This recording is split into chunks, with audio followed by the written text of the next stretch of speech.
Welcome back. We're going to finish the jet stream. So this figure illustrates their circumpolar patterns and shows that in some longitude, both jet streams are present. They have a vertical depth of a few kilometers and a lateral extent of a few tens of kilometers.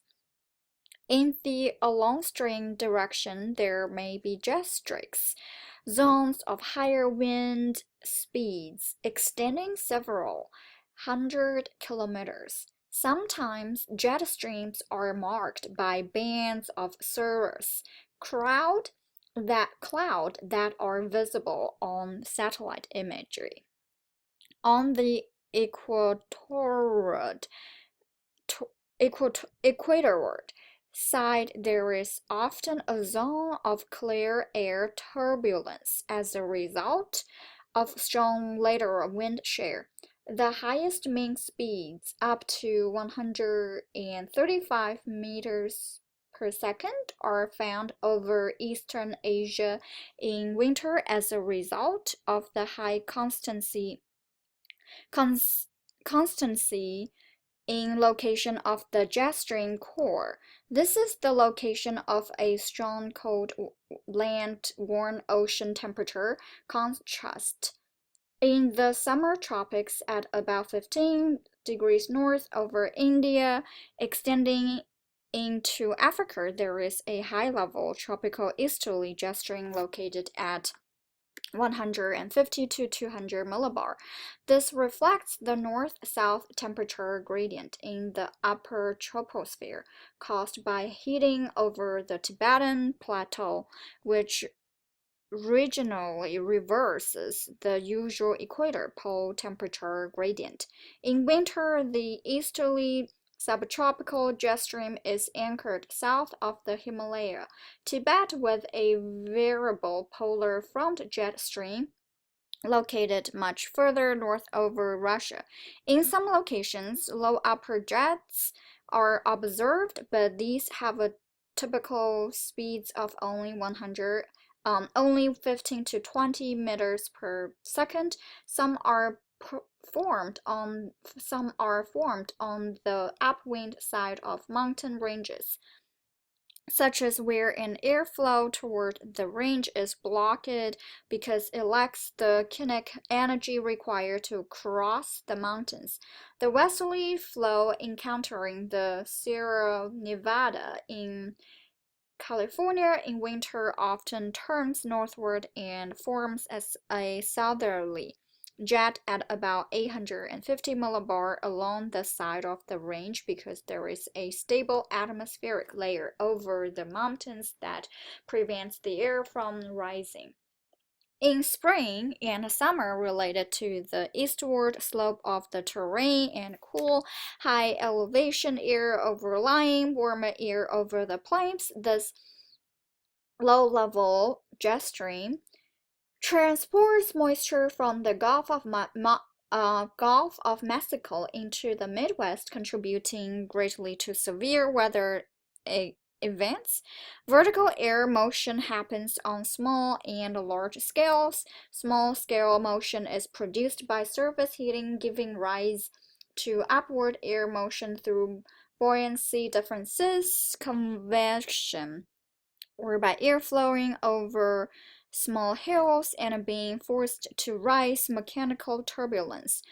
On average, the atmosphere is relatively stable, meaning that when air is displaced vertically, it tends to return to its original level. However, when the ground is heated, and this heat is transferred to the overlying air, the air becomes unstable because the heated air is less dense than the cooler air above it, and so tends to rise.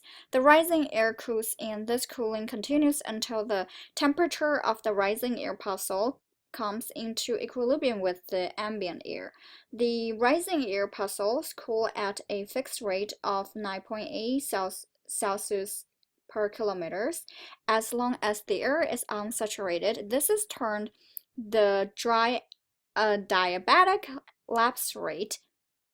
Dry Adiabatic lapse rate is DALR because no external heat is used or supplied. Sinking dry air warms at the same DALR. When the rising air reaches the condensation level, latent heat of condensation is released, lowering the cooling rate. The saturated adiabatic lapse rate is typically 5 to 6 Celsius per kilometer. This rate is not reversible, as when moist air starts to descend, the air becomes unsaturated. There is an important nocturnal LLJ over the high plains of the United States that is related to the eastward slope of the terrain and cool, high elevation air over allowing warmer air over the plains. This LLJ transports moisture from the Gulf of Mexico into the Midwest, contributing greatly to severe weather events. Vertical air motion happens on small and large scale. Small scale motion is produced by surface heating, giving rise to upward air motion through buoyancy differences, convection, or by air flowing over small hills or being forced to rise, mechanical turbulence. On average, the atmosphere is relatively stable, meaning that when air is displaced vertically, it tends to return to its original level. However, when the ground is heated and this heat is transferred to the overlying air, the air becomes unstable because the heated air is less dense than the cooler air above it, and so it tends to rise. The rising air cools, and this cooling continues until the temperature of the rising air also comes into equilibrium with the ambient air. The rising air particles cool at a fixed rate of 9.8 Celsius per kilometer as long as the air is unsaturated. This is termed the adiabatic lapse rate because no external heat is used or supplied. Sinking dry air warms at the same DAL are when rising air reaches the condensation level. Latent heat of condensation is released, lowering the cooling rate. The saturated adiabatic lapse rate is typically 5 to 6 Celsius per kilometer. This rate is not reversible as well. As when moist air starts to descend, the air becomes unsaturated. Okay, let's move on to the large-scale upward motion results.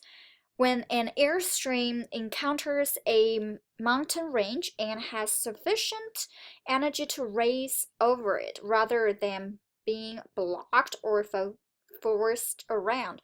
On the lee side of a mountain range, air that has flowed over it sinks due to gravity. Large-scale vertical motion also occurs in low and high-pressure areas.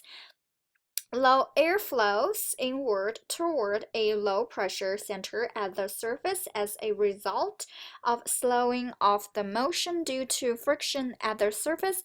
This allows the pressure gradient force to exceed the Coriolis deflecting force, turning the flow inward. The air converges in the center of the low and is forced to rise. So in the upper troposphere, about 500 millibar, this air diverges. Flow outward. Conversely, in a high pressure system, air sinks and then flows outward at the surface. The sinking air is a result of airstream convergence at upper levels. The sinking air gives rise to clear skies, whereas the low pressure ascends from clouds and rainfall. Small-scale vertical motion in thunderstorm updrafts can have velocities of 10 to 30 meters per second, while large-scale vertical motion is only a few centimeters per second and is not directly measurable. So horizontal moisture flux is next. So earlier we already finished talking about pressure and wind, and the third part is this horizontal moisture flux. So the transport of moisture in the atmosphere is concentrated around the 900 to 700 millibar level is 1 to 3 kilometers, where vapor content is still high and the wind speed has increased with height above the surface. Sounding balloons measure wind and vapor content at multiple levels in the atmosphere. In January, there are intense tropospheric rivers, bands of atmospheric moisture that flow from southwest to northeast over the North Atlantic and North Pacific, and from southwest to southeast over the South Atlantic, South Pacific, and South Indian Ocean, as known by Newell and Zhu. In July, there is additionally a strong feature over Southeast Asia, filtering vapor flux vectors to remove time variations longer than 3 days allowed the moisture filaments to be identified.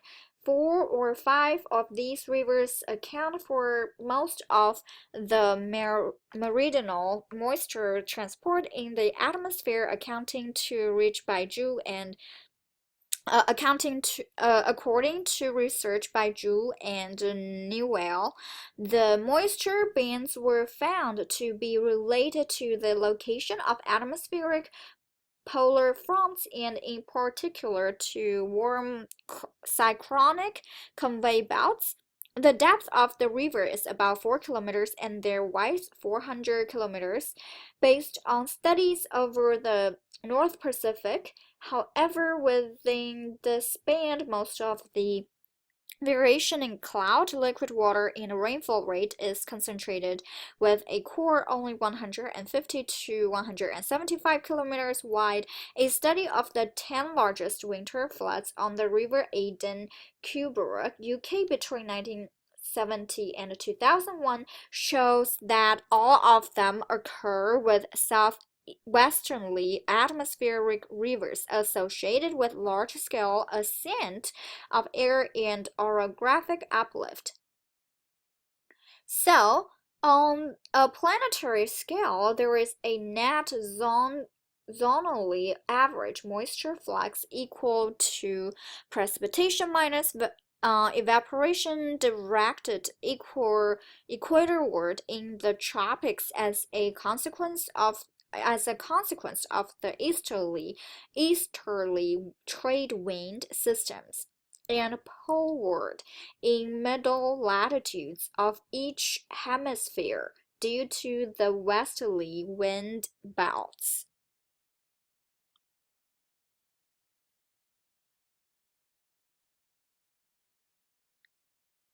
Okay, so we're going to continue. The evaporation exceeds precipitation in the subtropical cyclone belts.